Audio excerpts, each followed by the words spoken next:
સુરતમાં 23 વર્ષની એક શિક્ષિકા 11 વર્ષના સ્ટુડન્ટને ભગાડી જવાની ચકચારી ઘટના સિટીમાં ચર્ચાસ્પદ બની છે। ત્યારે આ ઘટનાના 4 દિવસ બાદ શિક્ષિકાને પોલીસે ઝડપી લીધી છે।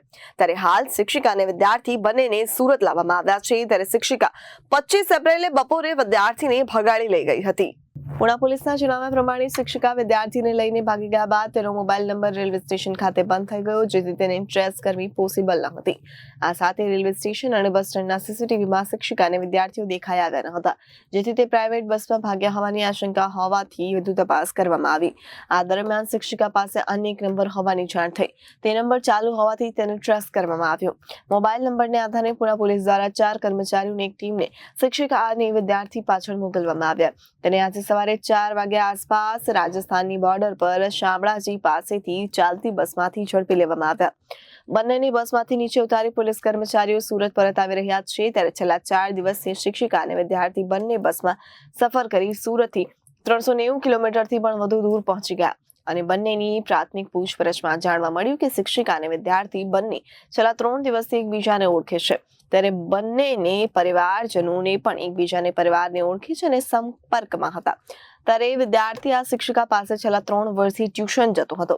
પહેલા 3 વિદ્યાર્થીઓ હતા, જ્યારે છેલ્લા 1 વર્ષથી આ એક જ વિદ્યાર્થી તેના ઘરે ટ્યુશન માટે જતો હતો, જેથી બંને એકબીજાને પસંદ પણ કરવા લાગ્યા હતા। શિક્ષિકાની ઉંમર 23 વર્ષની થઈ ગઈ હોવાથી પરિવારજનો લગ્ન માટે કહી રહ્યા હતા અને પરિવારજનોએ ઠપકો પણ આપ્યો।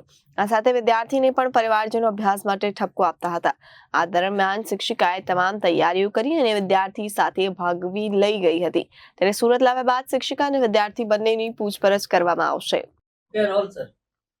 સુરત શહેરના પુણા પોલીસ સ્ટેશન વિસ્તારમાં એક ઘટના બની હતી કે જેમાં એક બેન માનસીબેન કરીને છે, એમને ત્યાં એક સ્ટુડન્ટ તરીકે એક છોકરો આવતો હતો, એમની સાથે એ નીકળી ગયા હતા। આ જે માનસી છે એ 25 તારીખે પુણા પોલીસ સ્ટેશન વિસ્તારમાં નીકળી ગયા હતા। ત્યારબાદ પોલીસે તપાસ શરૂ કરી હતી। ઘણી બધી તપાસ કરી, ઘણા બધા અમે સીસીટીવી કેમેરાઝ ચેક કર્યા, બહુ બધા અમારા હ્યુમન જે રિસોર્સિસ હોય છે, ઇન્ટેલિજન્સ રિસોર્સ, એ લોકોને એક્ટિવેટ કર્યા। આ ઉપરાંત ટેકનિકલ રિસોર્સિસ એક્ટિવેટ કરી અને છેવટે ગઈકાલે એને રાયગઢ પાસેથી અમે મેળવી લીધા હતા। આ જે વ્યક્તિ છે માનસીબેન, એ પોતે ઘરે વારંવાર એમને ઠપકો આપવામાં આવતો હતો। આ ઉપરાંત જે સ્ટુડન્ટ છે જે એમની સાથે ત્યાં અભ્યાસ પણ કરતો હતો ટ્યુશનમાં, એને પણ એના પરિવાર તરફથી ઠપકો હતો એવું એનું કહેવાનું છે। આ બાબતે પોલીસ તપાસ કરી રહી છે।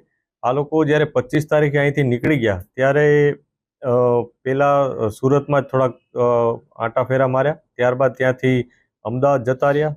બીજે દિવસે અમદાવાદ ગયા, અમદાવાદ થોડોક ફર્યા, ત્યાંથી પછી તેઓ દિલ્હી જતા રહ્યા।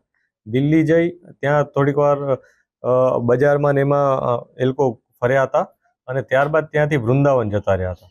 વૃંદાવનથી પાછા એ લોકો જયપુર ગયા। જયપુરમાં રહેવાની માટે ખૂબ શોધખોળ કરી, થોડુંક ફર્યા, પરંતુ જયપુરમાં કોઈ એમને સ્ટેબિલિટી ન મળી, એટલે એ લોકો બીજો કોઈ વિસ્તાર પસંદ કરવા આ ગુજરાત તરફ આવતા હતા।